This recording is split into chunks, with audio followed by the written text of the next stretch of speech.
அன்பார்ந்த எங்களுடைய டிவோட்டினேஷன் தமிழ் தொலைக்காட்சி நேயர்களுக்கு உங்களுடைய ஜோதிட ஆச்சாரியர் ஜோதிட குரு சிவஸ்ரீ டி சரவணமாணிக்க சிவாச்சாரியர், முதல்வர் காஞ்சி காமகோடி பீடம் வேத சிவ ஆகம பாடசாலை சங்கரமடம் காஞ்சிபுரம்.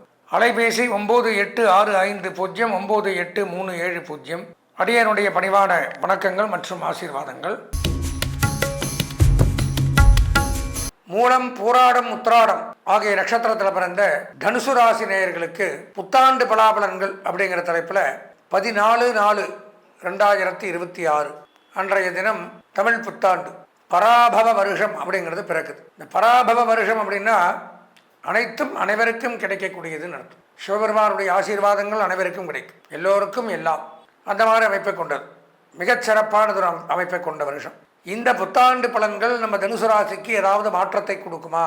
ஏன்னா தனுசு ராசியுமே பல அல்லல்களில் தான் இருக்கீங்க, துன்பங்களில் தான் இருக்கீங்க. குருவனுடைய ஆதிபத்தியத்தில் வரீங்க. கல்வி கேள்விகளில் சிறந்து விளங்கக்கூடியவர்கள், தனக்கென ஒரு தனித்திறமை கொண்டவர்கள், நல்ல இல்லறம், நல்ல குடும்பம், நல்ல வாழ்க்கை, நல்ல மனைவி மக்கள், நல்ல வீடு மனை வாகனம் வசதிகள் இவையெல்லாம் கொண்டவர்கள். ஒரு சொல் சொன்னாலும் அது கரெக்டாக இருக்கும், வில் அம்பு மாதிரி, குறி தவறாது எதுலேயுமே.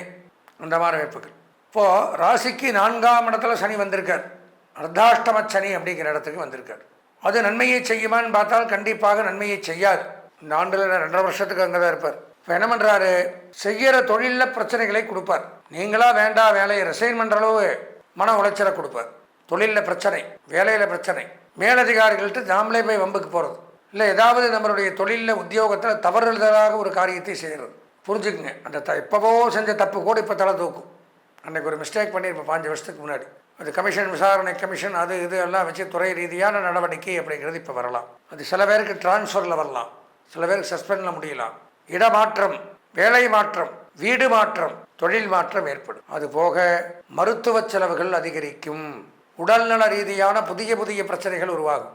வயதிற்கேற்ப பிரச்சனைகள், மருத்துவ செலவுகள் சொல்லி மாளாது. ஒன்று நமக்கு, ஏன்னா வீட்டில் யாராவது ஒருத்தருக்கு மாசமான மருத்துவ செலவு இவ்வளவு எடுத்து வச்சுக்கணும். செலவு கூட பண்ணிடலாம், யார் நோய் அனுபவிக்கிறது. அலைச்சல், துன்பம், துயரம், வேதனை, சங்கடங்கள், மன உளைச்சல், பொருளாதாரங்களை கொடுக்குறார், பொருளாதார விரயங்களை கொடுக்குறார். அதே சமயம் ராகு பகவான் 3ஆம் இடத்தில் இருக்கார். அவர் நன்மை செய்கிறார். வெளிநாடு பிரயாணங்கள் மேற்கொள்ளலாம். ஏற்றுமதி இறக்குமதி தொழில் சிறந்து விளங்கும். அந்நிய செலாவணி, பங்கு வர்த்தகம், ஷேர் மார்க்கெட்டிங் சிறப்பாக இருக்கு. வணிக வரி, வருமான வரி, இன்கம் டேக்ஸ், சேல் டேக்ஸ், பத்திரப்பதிவுத்துறை, உணவு சம்பந்தமான தொழில், bakery, tea shop, hotels, import export இதெல்லாம் சிறந்து விளங்கும். சூரியன் சுக்கிரன் 5ஆம் இடத்துல வருஷ ஆரம்பத்தில் பூர்வீக சொத்துக்கள் லாபம். தகப்பனார் வழி சொத்துக்களில் ஏதாவது வில்லங்கம் விவகாரங்கள் இருந்தால் அதெல்லாம் விலகும். பிதிருராஜ்ய சொத்துக்கள் கிடைக்கும். ராசிநாதன் 7ல் இருக்கார், மிகச் சிறப்பு. இப்போ 8க்கு வந்து உச்சமடைகிறார். உச்சமடையும் போது இன்னும் சிறப்பு. பொன் பொருள் ஆடை ஆபரணம் வஸ்திரம் நகை நட்டுக்கள் வாகனங்கள் வசதிகள், வீட்டில் திருமண யோகங்கள், திருமண பேச்சுக்கள் கைகூடும். தடைபட்டு வந்த திருமணங்கள் நிச்சயிக்கப்படும். சொந்த உத்தியோகம், சொந்த பிஸ்னஸ் பண்ணக்கூடியவர்கள், ஈயம் பித்தளை இரும்பு தங்கம் வெள்ளி உலோக ரீதியான தொழில் பண்ணக்கூடியவர்களுக்கு நன்மை அதிகரிக்குது. பூ வியாபாரம், காய்கறி புஷ்பங்கள் மளிகை வியாபாரங்கள், பால் பழங்கள் வியாபாரம் பண்ணக்கூடியவர்களுக்கு நன்மை அதிகரிக்குது. அதுபோக காஸ்டிங்னு சொல்கிறாங்க பார்த்தீங்களா, காஸ்டிங் பொருட்கள், காஸ்மெட்டிக் இல்லை காஸ்டிங், இந்த காஸ்டிங் தொழில் பண்ணுறவங்களுக்கு மிகச்சிறப்பு. இரும்பு சம்பந்தமான தொழில், வாகன சம்பந்தமான தொழில் இதில் பணியாற்றக்கூடியவர்களுக்கு நன்மை அதிகரிக்குது.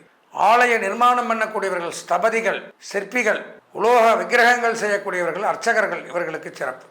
தனுசு ராசியாக இருந்தால் பேச்சுவார்த்தையின் மூலம் பல காரியங்களை சிதைக்கலாம். அரசியலில் ஈடுபடலாம், வெற்றி பெறலாம். அரசாங்கத்தில் ஒரு பெரிய பதவி பாராட்டுக்கள் கிடைக்கும். கல்வி பயிலக்கூடிய மாணவர்களும் முன்னேற்றத்தை அடையலாம். கலைத்துறையில் இருக்கக்கூடியவர்கள், அரசியல்வாதிகள், பெண்கள் இவர்களுக்கு நன்மை அதிகரிக்குது. தொலைதூர பயணங்கள் மேற்கொள்ளலாம். வெளியூர் பிரயாணங்கள் நன்மையை தரும். பொதுவாக பார்த்தா தனுசு ராசி அப்படின்னு எடுத்துட்டால் ஒரு 80% நன்மைகள் அப்படின்னே சொல்லலாம். இருந்தாலும் இந்த சனி அர்த்தாஷ்டமத்தில் இருக்கிறது அப்படிங்கிறது நன்மையை கெடுக்கும். இப்போ என்ன பண்ணணும்? புத்திசாலித்தனமாக நம்ம சொந்த ஜாதகத்தை பார்த்துக்கணும். நம்ம சொந்த ஜாதகத்தை பார்த்தோம்னா அதில் சனி எங்கே இருக்கார், மற்ற கிரகங்கள் எப்படி இருக்குது, அதில் சூப்பராக இருந்தால் இதை பற்றி கவலையே பட வேண்டாம், டோன்ட் கேர்னு போயிட்டே இருக்கலாம். அதனால் சொந்த ஜாதகத்தை ஒரு முறை பார்த்து இந்த தமிழ் புத்தாண்டை இனிய புத்தாண்டாக கொண்டாட நீங்கள் முருகப்பெருமானை பிரார்த்திக்க வேண்டும். முருகப்பெருமானை பிரார்த்தனை செய்து இந்த பராபவ வருஷ தமிழ் புத்தாண்டை இனிய புத்தாண்டாக மாற்றிக்கொள்ள ஆசீர்வதித்து விடைபெறுகிறேன். நன்றி, வணக்கம். இதுவரை இந்த தமிழ் புத்தாண்டு அப்படின்னு சொல்லக்கூடிய பராபவ வருஷத்தினுடைய 12 ராசிகளுக்கு உண்டான பலாபலன்களை தெளிவாக விரிவாக பார்த்தோம். அதாவது ஒவ்வொருத்தருக்கும் எப்படி எப்படி இருக்குது, அவங்க என்னென்ன பண்ணணும் அப்படின்னு நான் எப்போவும் சொல்கிறது தான். இப்போ நாங்கள்லாம் சொல்கிறது அப்படிங்கிறது இந்த பொதுப்படையாக கிரகங்கள் எங்கெங்கே இருக்கோ அதை வச்சு இது இப்படி நடக்கலாம், இப்படி நடக்கும் அப்படிங்கிறத ஒரு காம்பவுண்டாக ஜென்ரலாக பொதுவாக தான் நாங்கள் சொல்லிட்டு வரோம். இது ஒரு 10% சில பேருக்கு சூட் ஆகும். 10% தான் இதனுடைய பலன்களை நம்ம எடுத்துக்கணும். மீதி 90% பலாபலன்கள் அவரவர்களுடைய சொந்த ஜாதகத்தை மட்டுமே பொறுத்தது.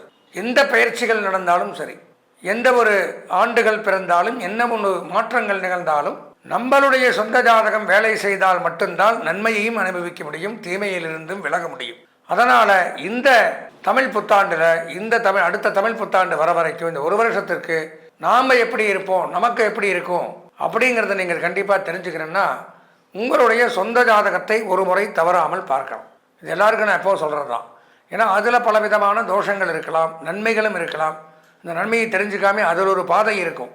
அந்த பாதையை விட்டுட்டு வேறு பாதையை நோக்கி நாம் போகும்போது நாம் பண்ணுற எந்த காரியங்களும் நமக்கு சரியாக அமையறதில்லை. அப்போ புத்திசாலித்தனமாக நமக்கு இதுதான் அப்படிங்கிறது தெரிஞ்சுக்கிறது நல்லது. தெரிஞ்சுட்டு அந்த பாதையில் போகிறது நமக்கு நன்மையை தரும். நீங்கள் ஒன்றும் பண்ண வேண்டாம். என்னுடைய அலைபேசி எண்ணான 9865098370 9865098370 இந்த எண்ணிற்கு தாராளமாக உங்களுடைய ஜாதகத்தையோ பெயரோ பிறந்த இடமோ தேதியோ நேரமோ இதை அனுப்பிச்சி வச்சு உங்கள் சொந்த ஜாதகத்தை அதற்குண்டான கட்டணங்களையும் தட்சிணங்களையும் செலுத்தி முழுமையாக ஒரு முறை பார்த்தீர்களே ஆனால் கண்டிப்பாக நமக்கு இதுதான், நமக்கு இன்ன தோஷங்கள் இருக்குது, அதை நிவர்த்தி பண்ணிக்கலாம், நமக்கு இன்ன நன்மைகள் வாய்ப்புகள் காத்து கிடக்கு, நம்ம தெரியாமல் கொண்டிருக்கோம் அப்படிங்கிறதெல்லாம் தெரிஞ்சுட்டு என்ன பண்ணணுமோ அதை முறையாக பண்ணி அதன் பிரகாரம் போனோம்னா நாம் தான் நம்ம ஜாதகத்துக்கு ராஜா. நம்ம வாழ்க்கையை யாருமே குறுக்க வர முடியாது, தடுக்க முடியாது. எனவே இந்த புத்தாண்டு உங்களுக்கெல்லாம் ஒரு இனிமையான புத்தாண்டாக அமைய வேண்டும் என்று கூறி தமிழ் புத்தாண்டு வாழ்த்துக்களை கூறி நிறைவு செய்கிறேன். நன்றி, வணக்கம்.